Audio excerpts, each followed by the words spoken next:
আমরা এখন যে বিষয়টি আলোচনা করব সেটি হচ্ছে অ্যাক্টিভ থেকে প্যাসিভ। বলেন বাংলা বাক্যের শেষ শব্দে যদি ভার প্লাস হয় ভার প্লাস যায় এই জাতীয় শব্দ দেখতে পায় তাহলে মনে করব এগুলো প্যাসিভ। বাংলা বাক্যের শেষ শব্দে যদি ভার প্লাস হয় ভার প্লাস যায় এই জাতীয় শব্দ দেখতে পায় তাহলে মনে করব এগুলো প্যাসিভ। রাজু স্যারের বাসায় ইংরেজি শেখানো হয় এখানে ইংরেজি শেখানো হয়। রাজু স্যারের বাসা থেকে মহানন্দা নদী দেখা যায় মহানন্দা নদী থেকে টিটিসি দেখা যায়।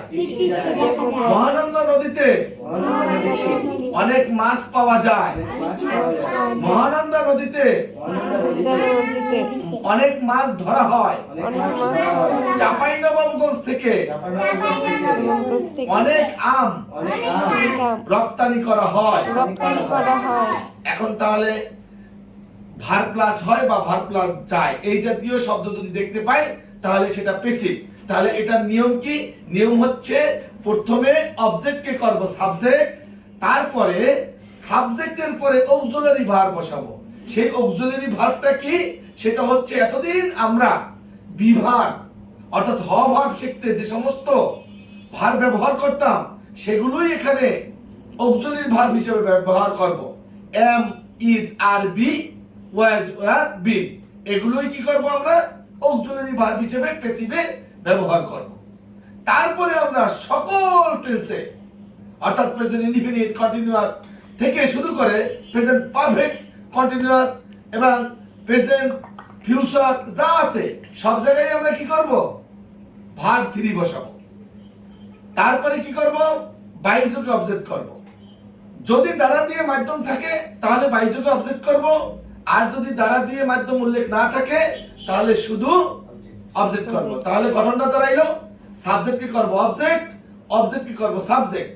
তাহলে এই সাবজেক্টের পরে আমরা কি করব অক্সিলারি ভার্ব বসাবো, অক্সিলারি ভার্ব বি ভার্ব বসাবো। এরপরে আমরা ভার্ব 3 বসাবো। ভার্ব 3 পর দ্বারা দিয়ে মাধ্যম উল্লেখ থাকলে সেখানে আমরা বাইযোগে অবজেক্ট করব, আর দ্বারা দিয়ে মাধ্যম না থাকলে শুধু অবজেক্ট করব। তাহলে এবারে আমরা একটা বাক্য করি। এখানে ইংরেজি শেখানো হয়, এখানে কোরিয়ান ভাষা শেখানো হয়। এখন যদি বলি এখানে ইংরেজি ভাষা শেখানো হয় তাহলে ভার্ব প্লাস হয় জাতীয় শব্দ এসেছে। তাহলে দা ইংলিশ ল্যাঙ্গুয়েজ ইজ শেখানো হয়। টিচ মানে কি শেখানো। তাহলে টট কি হবে টট। তাহলে ভার্ব 3 তাহলে the English language is taught here. ওই রুমে ভাত রান্না করা হয় বা ওখানে ভাত রান্না করা হয়। তাহলে কি হবে দা রাইস ইজ কুকড। এখন ইডি যোগ হবে verb 3 the rice is cooked there বা দ্যাটস রুম। এখান থেকে মহানন্দা নদী দেখা যায়। The Mahananda river is seen from here. এখান থেকে টিটিসি দেখা যায়। The TTC is seen from here. Mahananda নদীতে অনেক মাছ পাওয়া যায়। The many fishes are found in the Mahananda river. Mahananda নদীতে অনেক নৌকা দেখা যায়। Many boats R scene in the Mahananda river. Chapainawabganj থেকে অনেক আম রপ্তানি করা হয়। চাঁপাইনবাবগঞ্জ থেকে কি করে রপ্তানি করা হয়? আম রপ্তানি করা হয়। দ্য মেনি ম্যাঙ্গোস আর এবার এক্সপোর্টেড হবে। The many mangoes are exported from Chapainawabganj. Raju স্যারের দ্বারা ইংরেজি ভাষা এবং কোরিয়ান ভাষা শেখানো হয়। এবারে কি হবে the Korean language and English language. এবারে দুইটা ল্যাঙ্গুয়েজ এন্ড বসিতে আর হবে the Korean language and English language are. এবারে কি taught are taught by Raju sir. The English language is taught by Raju sir. The Korean language is taught by Raju sir.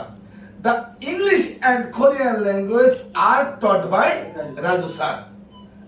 আমি কি আপনাদের বুঝাতে পেরেছি? আর কোনো কোশ্চেন থাকলে আমরা আবার করব। ধন্যবাদ, থ্যাংক ইউ সো মাচ সবাইকে। আব্বা সালাম দাও। আসসালামু আলাইকুম। আপনারা সালাম উত্তর দেন। ওয়ালাইকুম আসসালাম। Peace be upon you.